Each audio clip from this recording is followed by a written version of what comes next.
Magandang hapon mga masters, nagbabalik tayo dito sa ating shop sa Easy Airsofts, Pampanga. At of course may unit tayong itetest para kay Master Lloyd Raimundo of Malay, Aklan. So shout out sa mga taga Aklan. Okay, at ang kanyang unit mga master ay KJWCZ Shadow 2 na blue. Ito yung standard. Okay, so kasama sa order ni Bossing ay Lancer Tactical na 0.25 gram BBs. Ito yun. 0.25. Isang green gas. At ito mga master ay cash on delivery. So pumapayag po tayo ng cash on delivery para sa ating mga purchases.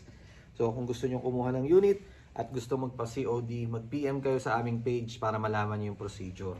Alright? So lagyan natin to ng gas and BBs para matest natin. Ito yung magazine. So hatakin nyo yung pellet follower. Okay, make sure na hindi nyo mabibitawan kasi pag humahampas yan dito, ito, ayan, yung mismong pellet follower mga master, may chance ang mabali yan. Very common din yun sa 1911. Maraming nababalian ng pellet follower kasi nabibitawan nila. Okay, although ito naman matibay kasi Shadow 2, pero diba, mas maganda na mas mag-ingat tayo. Okay, lagyan natin ng gas. So, lagayan niya ng gas. Ayan. Nakikita niyo yung inlet valve niya. Doon niyo po siya i-shoot.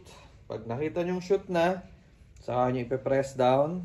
And then, maririnig niyo na parang may lumalabas na ng gas. Okay? Pero, pag naglo-load kayo upside down na, nasa taas yung gas, facing up yung magazine. Bakit? Kasi may silicone oil to. So kapag papaganto kayo magkarga, baka puro oil lang yung makuha nyo. Walang gas. Okay? So, support. So, yan. Pa-press down na natin. 1, 2, 3. Okay na yan. 3 seconds lang. Actually, in 3 seconds, kaya nyo na isang full magazine. So, let's test that.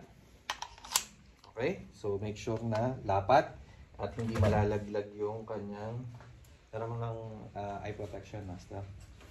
Okay, so testingin natin to. Again, mga master, this is 1:1 sa real steel. When it comes to weight, markings, complete. Talagang 1:1 siya. Dahil ito ay licensed by KJW.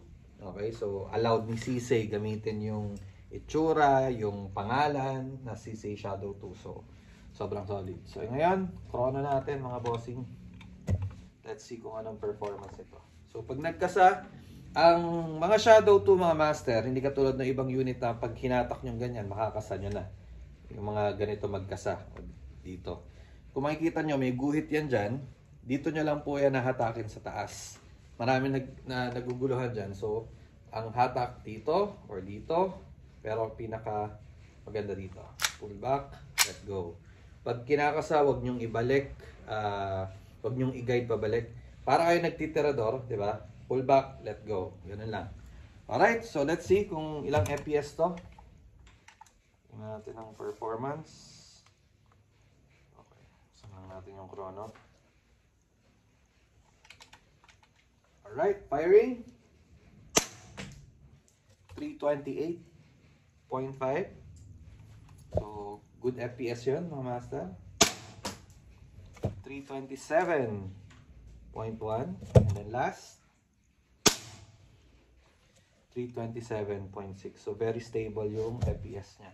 Yun yung maganda sa mga Shadow 2. Talagang solid, ang ganda ng consistency, tapos yung takbo ng bala. So yung mga sport shooter kahit sa mga tunay, kung makikita nyo kadalasan or maraming gumagamit ng Shadow 2 saka yung CISA na TS2. So blowback test tayo.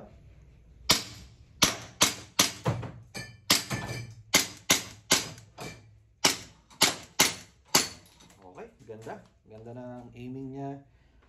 Sarap iputok. Nakita niyo naman yung recoil. Tapos yung weight, solid na solid. So, this is KJWCZ Shadow 2. Remove magazine, mga master. Release the slide and rest the trigger. Ayan.